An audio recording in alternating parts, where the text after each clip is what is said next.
নমস্কার, আপনাদের সবাইকে স্বাগত জানাই গানের স্বরলিপিতে। আজকে আমরা আলোচনা করব খুবই একটা গুরুত্বপূর্ণ বিষয়। যখন আমরা গান শেখা শুরু করি তখন অনেক কিছু শেখার সাথে সাথে এই জিনিসটার ওপরেও আমাদের দৃষ্টি আকর্ষণ করা খুব দরকার, বা এই জিনিসটার ব্যাপারে আমাদের জানা খুব দরকার। কারণ যখন আমরা কোনো গান পরিবেশন করি বা কোনো রাগ পরিবেশন করি, খোলা গলায় গান গাওয়া, তো এই খোলা গলায় গান গাইতে গিয়ে কিন্তু অনেক সময় আমরা খুব চিৎকার করে গানটা গেয়ে ফেলি। তাহলে আমাদের প্রথমে বুঝতে হবে যে খোলা গলায় গান করা, এই খোলা গলাটার মানে কি। সেটা কি আমরা যদি জোরে জোরে চিৎকার করে করে গান গাই সেটা কি খোলা গলার আওয়াজ, নাকি খোলা গলা বলতে অন্য কিছু বোঝায়? তাহলে চলুন আজকে একটু আলোচনা করব এই বিষয় নিয়ে, আর তার সাথে সাথে জানবো যে এই খোলা গলা তৈরি করবার জন্য আপনাকে কি ধরনের রেওয়াজ করা উচিত। কারণ গলাকে আমাদের ঘষে মেজে তৈরি করে নিতে হয়। যেমন একটা বাসনকে ঘষে মেজে আমরা ঝকঝকে করি, একটা অনেক দিন পরে থাকা বাসনকে যদি আমরা বের করি আর ওটাকে ব্যবহার করি, সেটা কিন্তু অত ঝকঝক করে না, তার মধ্যে একটা ম্লানতা এসে যায়। সেই রকমই গলার কর্ড আওয়াজ, প্রত্যেক ব্যক্তির কাছে একটা না একটা করে আওয়াজ আছে, সবার আওয়াজের মধ্যে কিছু না কিছু ভ্যারিয়েশন থাকে।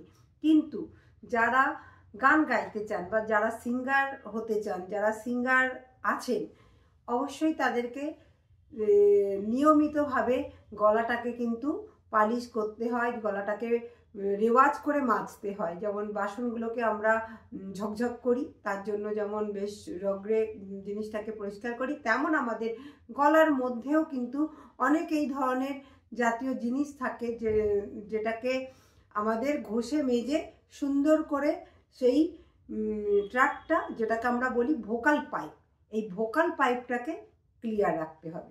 ঠিক আছে, তাহলে এবারে চলে আসব যে এই ভোকাল পাইপ বলতে কি বুঝি। তাহলে সবার আগে ভোকাল পাইপের ব্যাপারটা বুঝে নিই, তারপরে আমরা আসছি খোলা গলার আওয়াজ। এই যে ভোকাল পাইপ, গান গাইবার সময় এই ভোকাল পাইপের ভূমিকা কিন্তু ভীষণ গুরুত্বপূর্ণ। এই যে আমরা খোলা গলায় গান গাই বলি, এই তার জন্য এই ভোকাল পাইপটাকে কিন্তু আমাদের একদম অ্যাক্টিভ রাখতে হবে। আর সেই অ্যাক্টিভনেসটাকে কিভাবে করতে হবে আর কিভাবে আমাদের সেটাকে কন্ট্রোল করতে হবে, যে যখন আমরা গান গাই সেটা যেন ওপেন থাকে, সেটা যেন না মনে হয় যে চেপে চেপে আমরা গাইছি।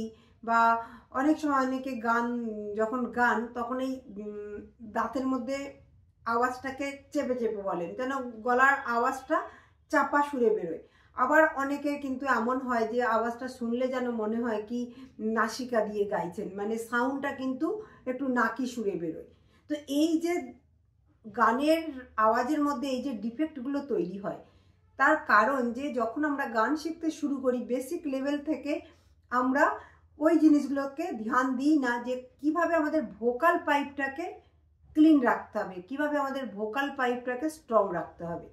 তাহলে বুঝতে পারলেন, যখন আমাদের ভোকাল পাইপটা ঠিক থাকবে আর যখন আমাদের আওয়াজগুলো যেমন পেট থেকে, চেস্ট থেকে, মানে বুক থেকে, মুখ থেকে, নাক থেকে, এই সমস্ত আওয়াজগুলো যখন একটা একই লাইনে বা একই ফোর্সে মানে প্রেসারে যখন আওয়াজটা বেরোবে, তাহলে এই সব লেভেলগুলোকে এক করবার জন্য আমাদের কিছু এক্সারসাইজ করতে হবে। যখন আমরা গান গাইবো তখন যেন আমাদের নাক, মুখ, থ্রোট, চেস্ট, পেট, এই সবগুলো যেন অ্যাক্টিভ থাকে। এই অ্যাক্টিভনেসে মাত্রাগুলো যদি ইকুয়াল থাকে তবেই কিন্তু আপনার আওয়াজটা খোলা গলায় বেরোবে, মানে সেটাকেই আমরা খোলা গলায় গাওয়া বলি। যে গলার মধ্যে একটা দমদার থাকে, মানে আওয়াজে দম থাকে, সুন্দর লাগে কানে, কোনো তার মধ্যে বিকৃত কিছু থাকে না, না সেটা মনে হয় দাঁত দিয়ে চেপে গাইছে বা নাক দিয়ে গাইছে, একটা স্বতঃস্ফূর্ত আওয়াজ। এবং সেই আওয়াজটার মধ্যে একটা দমদার বলতে একটা ওয়েট থাকে, যেটা যখন আওয়াজটা গোজে তখন আমাদের কান খুবই শ্রুতিমধুর লাগে। সেই আওয়াজটা শুনতে কিন্তু আমাদের কানের মাধ্যমে সেটাকে খুবই আমরা শ্রুতিমধুর অনুভব করি। বোঝাতে পারলাম? এবারে আমরা এই যে আমাদের ভোকাল পাইপ, এই ভোকাল পাইপটা এই তিনটে কাজে খুব মুখ্যভাবে আমাদেরকে উপকার করে। যেমন শব্দ উৎপাদনে, প্রথম শব্দ উৎপাদনে, দ্বিতীয় শ্বাস নিয়ন্ত্রণে, তৃতীয় সুর বা টোনের পরিবর্তন করতে। বোঝাতে পারলাম? তাহলে দেখুন, আমরা যখন গান গাই এইগুলোই তো মেন থাকে, যে কথাগুলো বলি সেগুলো যেন ঠিক ইকুয়াল প্রেশারে বেরোয় উচ্চারণের সাথে। আর আমাদের শ্বাস প্রশ্বাসটাও, যে আমরা শ্বাস নিয়ন্ত্রণ, গান গাইবার সময় যে শ্বাসটা আমাদের ভরতে হয় আর ছাড়তে হয়, তার প্রেশারটা যেন ঠিক থাকে। আর আমাদের গানের সুর বা যখন আমাদের টোন পরিবর্তন করা হয়, একটা থেকে আরেকটা টোনে যখন আমরা চলে যাই, সেই যে পরিবর্তন, সেই পরিবর্তনটাকে ধরে রাখার ক্ষমতা। তাহলে সুর আর টোনের পরিবর্তন, এই ভোকাল কর্ডের অনেকগুলি উপকারিতা আছে। এই নিয়ে একটা আলাদা ভিডিও দেব। আজ আমরা যে এক্সারসাইজগুলো করব, যে রেওয়াজের কথা বলবো, সেইগুলো মেনলি এই তিনটে জিনিসকে আপনাদের ডেভেলপ করাবে। আর এই তিনটে জিনিসকে যদি খুব ভালোভাবে ডেভেলপ করে ফেলতে পারেন, তাহলে কিন্তু অবশ্যই আপনিও একদিন খোলা গলায় গান গাইবেন, যে গানটা খুবই শ্রুতিমধুর হবে, বা যে কেউ শুনে বলবেন বাহ, খুব সুন্দর লাগছে। তাহলে চলে আসি আজকের ক্লাসের ডিসকাশন। যেটা আমাদের ডিসকাশন হলো যে খোলা গলার আওয়াজ, মানে এই যে খোলা আওয়াজ, এটা তৈরি করবার জন্য আমরা কি ধরনের রেওয়াজ বা এক্সারসাইজ করব। এখানে মূলত 4টে এক্সারসাইজের কথা বলবো, মানে 4টে রেওয়াজের কথা বলবো। আর এই 4টি রেওয়াজ কিন্তু অল এজ গ্রুপ, সমস্ত এজ গ্রুপের জন্য বলছি আমি। এটা কিন্তু এমন নয় যে বয়স্করা গাইবেন বা যারা ইয়াং এজ বা ছোট বয়সের যারা লার্নার তারা গাইবেন না।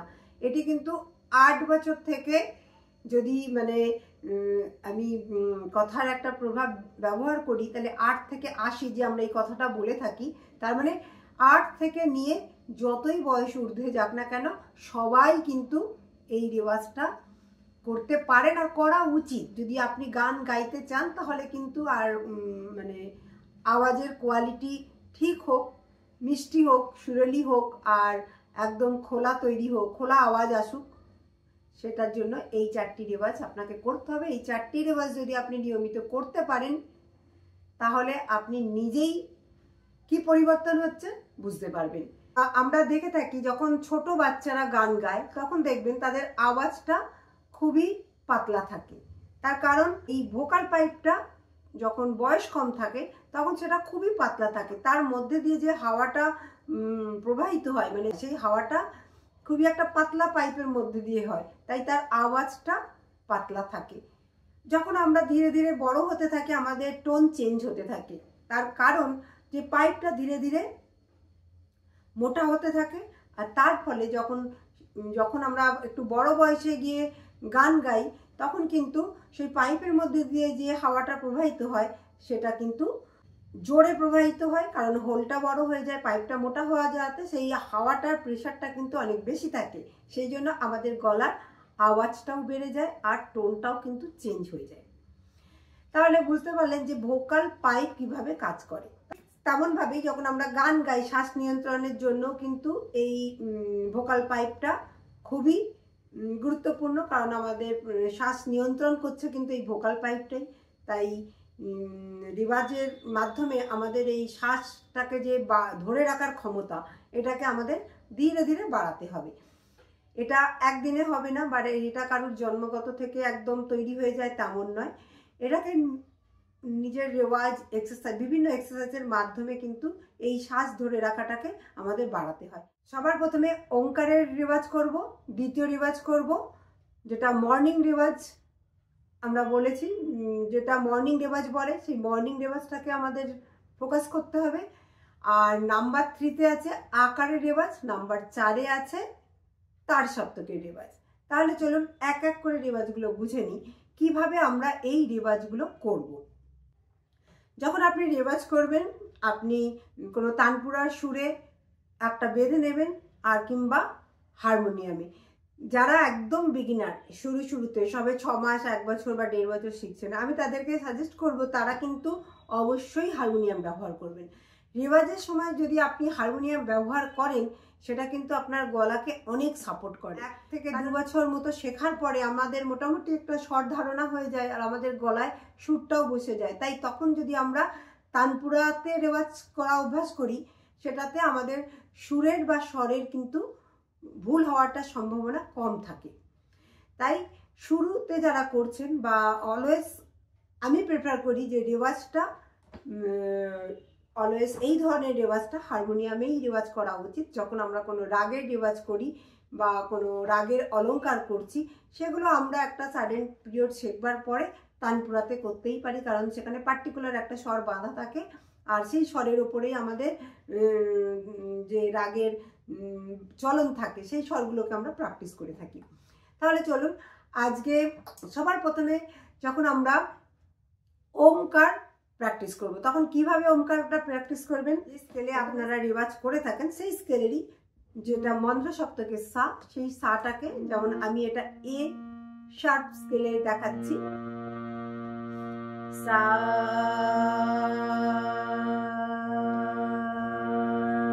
এইভাবে প্রথমে সাটাকে মিলিয়ে নেবেন গলার সাথে। সা সবার প্রথমে আমরা সাটা বলি, সাটা বলে কিন্তু আমরা এই আমাদের গলার কর্ডটাকে অ্যাক্টিভ করি। তাহলে প্রথমে আমরা সেটা করব সা, মুখটা কিন্তু খুব ছোটও নয় আবার এরকমও নয়, আবার সা সা এরকমও নয়। তাহলে সা মোটামুটি এই যে দুটো ফিঙ্গারকে দুটো ঠোঁটের মধ্যে অতটুকুই করবেন। সা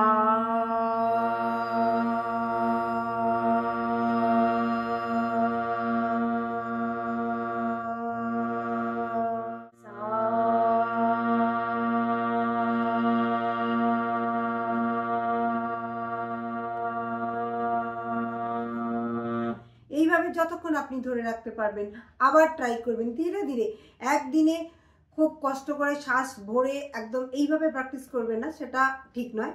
যতটা আপনার নর্মাল ব্রিথিংয়ে আপনি নিতে পারবেন ততটাই করলেন, ধীরে ধীরে বাড়াতে হবে। এটা গেল সাইড প্র্যাকটিস। এবার যখন আমরা ওমকে প্র্যাকটিস করব তার মানে কি আমাদের কি বলেছিলাম, গলা, বুক, পেট, নাক সব আমাদের অ্যাক্টিভ করতে হবে। তাহলে নাককে অ্যাক্টিভ করবার জন্য কি করব, যখন আমরা ওমটা বলবো গানের ক্ষেত্রে, যখন আমরা ওম বলছি নর্মালি আমরা ওম বলে থাকি যে পেট থেকে ও,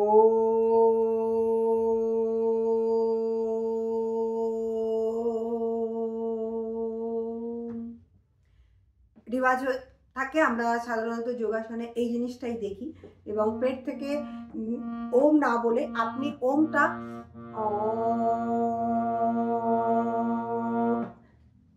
যেগুলো আমাদের নাকের ভেতরের পেশি থাকে বা এই নাকের ছিদ্রের মধ্যে দিয়ে যে হাওয়াটা যায় এটাকে কিন্তু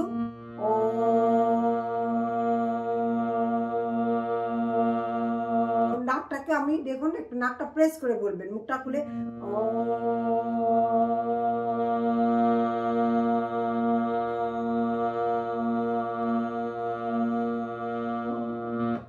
এইভাবে ওমটা প্র্যাকটিস করাতে আমাদের নাকের ভেতরের যে ট্র্যাকটা থাকে সেটা কিন্তু ধীরে ধীরে ওপেন হতে থাকে।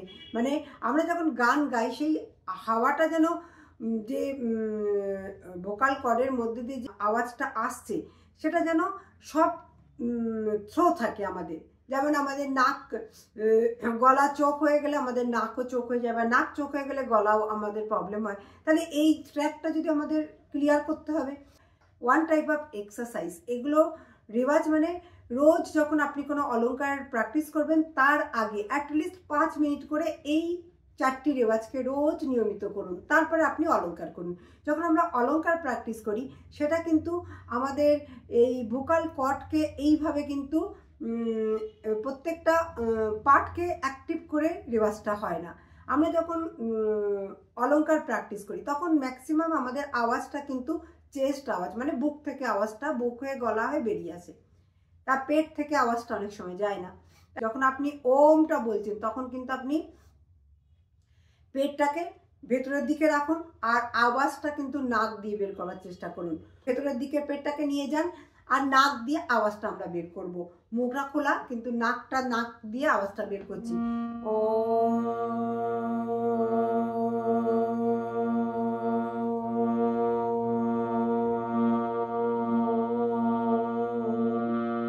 Like that. তাহলে বোঝা গেল যে প্রথম যেটা ছিল আমাদের ওমকার। তাহলে এইভাবে 5 মিনিট প্র্যাকটিস করবেন। প্রথমে সায়ের প্র্যাকটিস করে নেবেন। সাটা করলে পরে প্রথমে আপনার গলাটা অ্যাক্টিভ হবে, তারপরেই আপনি ওমের প্র্যাকটিসটা করবেন। এবারে চলে আসছে মর্নিং রেওয়াজ। মর্নিং রেওয়াজ মানে আপনি 4টে থেকে 7টা করবেন তেমন নয়। মনে করুন অনেকে একটু লেট ওঠেন, 8টায় উঠছেন, তার মানে যখনই আপনি ঘুম থেকে উঠছেন আপনার জন্য ওইটাই কিন্তু মর্নিং রেওয়াজ, সকালের রেওয়াজ। যদি কেউ 10টায় বসছেন সেটা তার জন্য মর্নিং রেওয়াজ, যেটা আমরা বেসিক্যালি দিনের রেওয়াজ বলি। এবার সেখানে আমরা যখনই একটা লম্বা রেস্টের পরে রেওয়াজ করব, সেটা মনে করুন আপনি দুপুরের পরে মনে করুন 3টের সময় বসছেন, যে আপনার কাছে টাইম আছে, বেলা 3টেতেই আপনার সময় হচ্ছে, তাহলে আপনি সেই সময় দিনের রেওয়াজগুলো করবেন। আর 8টায় করতে পারেন, 9টায়, 10টায়, 7টায়, 6টায়, যার যেমন টাইম, এইগুলো সবই মর্নিং রেওয়াজ।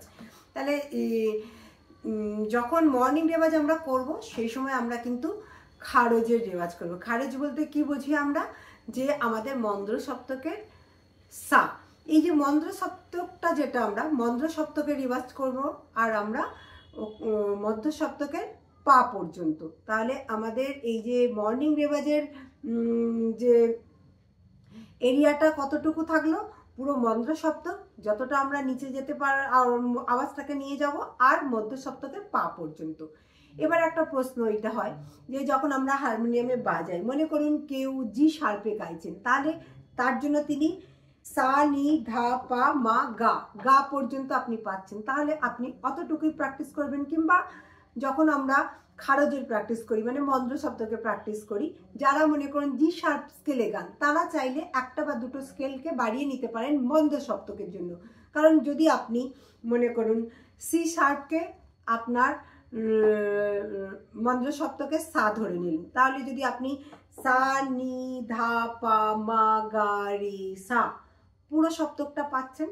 আর যেটা আপনার সি শার্প আপনি যদি সা ধরেন, তো সেটা যারা জি শার্পে গান তাদের জন্য সেটা মা হয়, খুব একটা অসুবিধা হবে না এটা গাইতে। আর মা থেকে যদি পা পর্যন্ত যাচ্ছেন সেটাতেও আপনাদের আওয়াজ চলে যাবে। তাহলে খারজে যখন আমরা প্র্যাকটিস করি এইভাবে কিন্তু একটু স্কেল পরিবর্তন করে প্র্যাকটিস করবেন, মেন রেওয়াজ করা, ঠিক আছে, তা গলাটা সাধবার জন্য। তাহলে এখানে আমি সি শার্পকে খারজের সা ধরে নিলাম,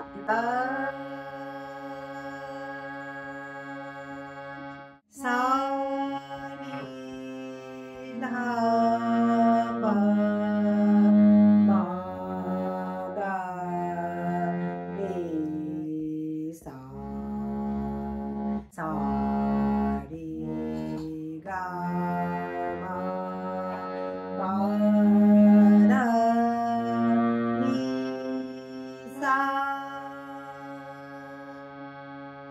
সা সা নি সা, সা নি ধা নি সা, সা নি ধা পা ধা নি সা, সা নি ধা পা মা পা ধা নি সা, সা নি ধা পা মা গা মা পা ধা নি সা, সা নি ধা পা মা গা রে গা মা পা ধা নি সা, সা নি ধা পা মা গা রে সা রে গা মা পা ধা নি সা,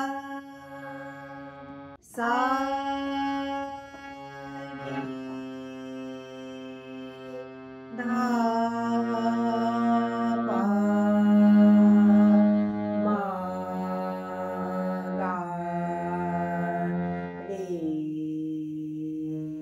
রে সা, সা রে গা মা পা ধা নি সা।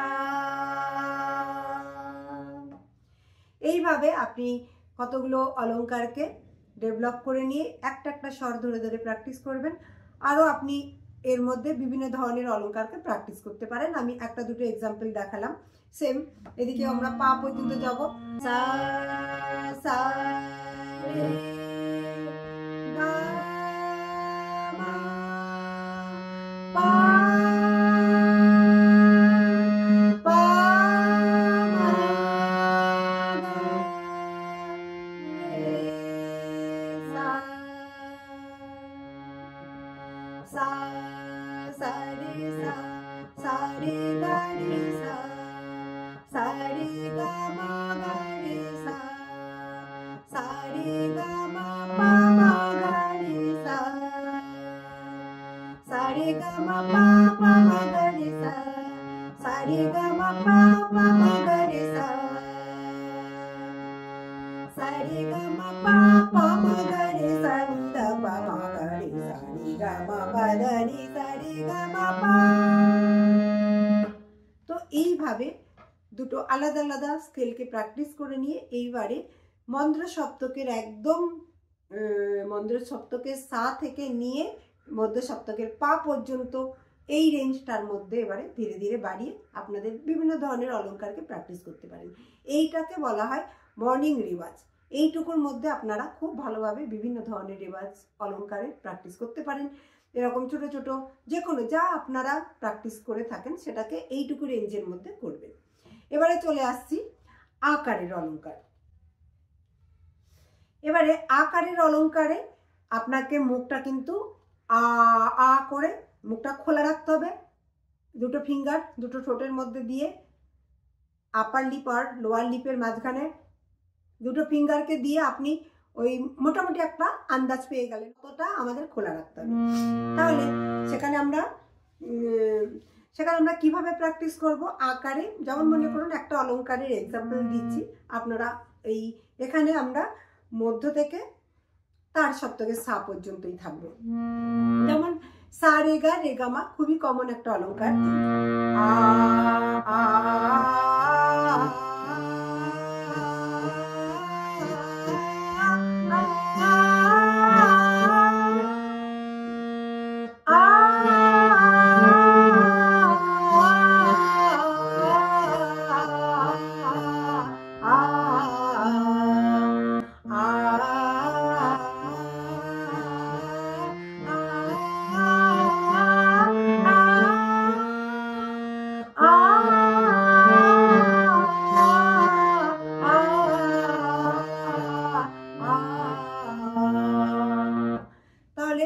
এইভাবে কয়েকটি অলংকারকে প্র্যাকটিস করুন আকারের সাহায্যে, মানে স্বরে না বলে আ করে প্র্যাকটিস করতে পারেন যে কোনো অলংকার। ঠিক আছে, এবারে চলে যাব আমাদের লাস্ট পয়েন্ট, যেটা হলো তার সপ্তকের রেওয়াজ।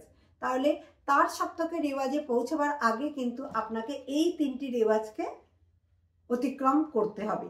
আপনি সকালে বসেই কিন্তু তার সপ্তকের রেওয়াজটা করবেন না। যখন আমরা তার সপ্তকের রেওয়াজ করব সেটা কেমন ভাবে করব? প্রথমে আমরা তার সপ্তকের দুটো স্কেল প্র্যাকটিস করব। কেমন? নর্মালি ধীরে ধীরে সা গা পা। তাহলে সা থেকে সা মানে মধ্য সপ্তকের সা থেকে তার সপ্তকের সা পর্যন্ত একটা রেওয়াজ করব এই স্কেলে। আর তারপরে যেটা আপনারা যে স্কেলে প্র্যাকটিস করেন সেই স্কেলের গা, যেটা সেই গা থেকে তার সপ্তকের গা পর্যন্ত, এটা একটা স্কেল হয়ে গেল আপনাদের। এই একটা স্কেলে প্র্যাকটিস করব। তাহলে সবার প্রথমে তার সপ্তকের রেঞ্জটা রাখবো কোথায়? গা পর্যন্ত। তার জন্য আমরা এই ক্ষেত্রে আমি জি শার্পের সাকে মন্দ সপ্তকের সা ধরে চলছি।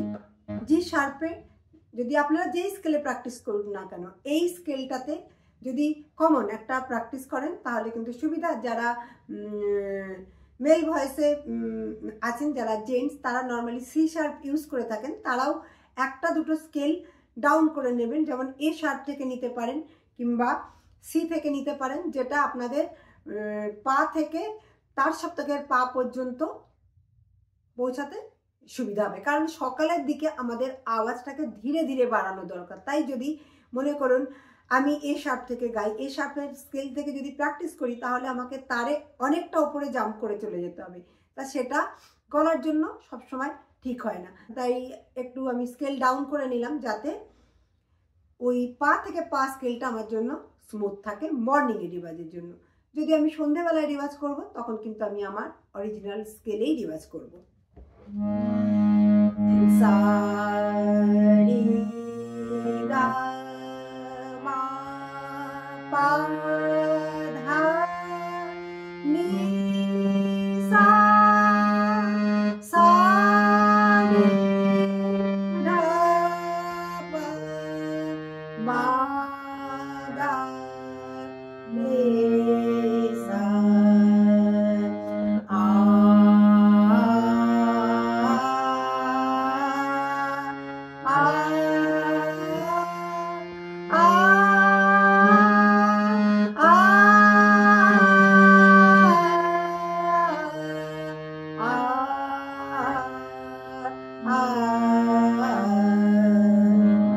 এবারে চলে আসবো গা, গাকে সা ধরে নেবো।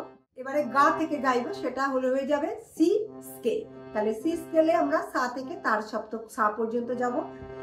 আর সা সা রে গা মা পা ধা নি সা সা রে ধা পা মা গা রে সা আ আ আ আ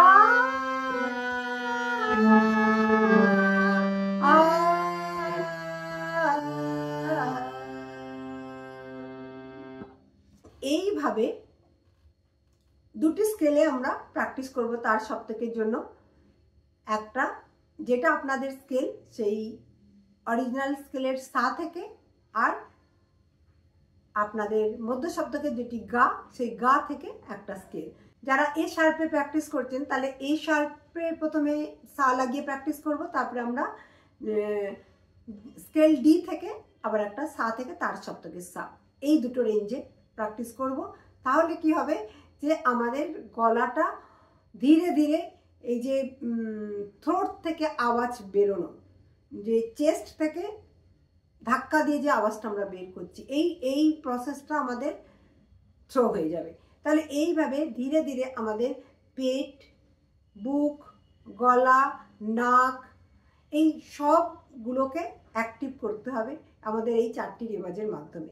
যখন এই 4টি রেওয়াজকে আপনি নিয়মিতভাবে প্র্যাকটিস করবেন, যখন আপনি প্র্যাকটিস শুরু করছেন মনে করুন, সেই সময় আপনি একটা মোবাইলে রেকর্ডিং করে রাখুন, আর 1 মাস পরে গিয়ে আবার আপনি মোবাইলে রেকর্ডিং করুন, আপনি নিজেই তার পার্থক্যটা বুঝতে পারবেন। আর এইভাবে যদি আপনি আরও মনে করুন 6 মাস ধরে প্র্যাকটিস করতে থাকেন, তাহলে আপনার গলার যে আওয়াজ, সেটা কত সুন্দর ওপেননেস হবে, আর কত সুন্দর একটা মিষ্টতা আসবে, সুরেলি হবে। যখন আপনি গান গাইবেন, সেটা কিন্তু সত্যি সুন্দর আর খুব শ্রুতিমধুর একটা গান হবে। তাহলে এই রেওয়াজ, কিছু রেওয়াজ আছে যেগুলো কিন্তু আমাদের সারা জীবন করে যাওয়া দরকার, কারণ এগুলো গলার এক্সারসাইজ। গলার ভেতরটাকে আমাদের কিন্তু ঘষে মেজে সবসময় পরিষ্কার ঝকঝকে রাখতে হবে, তবেই কিন্তু যে হাওয়াটা প্রবাহিত হবে। আমরা যখন গান গাই, আওয়াজ, কথা বলি, যে এই যে ভেতর থেকে আওয়াজটা বেরোচ্ছে, সেটা কিন্তু কত সুন্দরভাবে ওপেনভাবে বেরোবে, কোথাও কিন্তু সেটা বাধা পাবে না, কারণ ওই রাস্তাটা আমরা রেওয়াজ করে করে একদম ক্লিন করে রেখে দিয়েছি, যার জন্য কোথাও সেখানে ধাক্কা পাওয়ার, বাধা পাওয়ার জায়গাটাই থাকবে না। ভোকাল পাইপ খুবই একটা গুরুত্বপূর্ণ জিনিস, তাই এই ভোকাল পাইপটাকে কিন্তু আমাদের সবসময় রেওয়াজের মাধ্যমে পরিষ্কার করে রাখতে হবে, ক্লিন করতে হবে, তবেই কিন্তু আমরা খোলা গলায় গান গাইতে পারবো।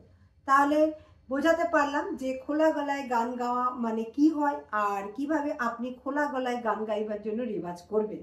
তাহলে এই 4টি রেওয়াজকে নিয়মিত প্র্যাকটিস করুন, আর অবশ্যই আমাকে একটা ফিডব্যাক দেবেন যে আপনারা কতখানি উপকৃত হয়েছে, আপনাদের ভয়েস কিভাবে পরিবর্তন হচ্ছে, সেটা সম্বন্ধে অবশ্যই আমাকে ফিডব্যাক দেবেন।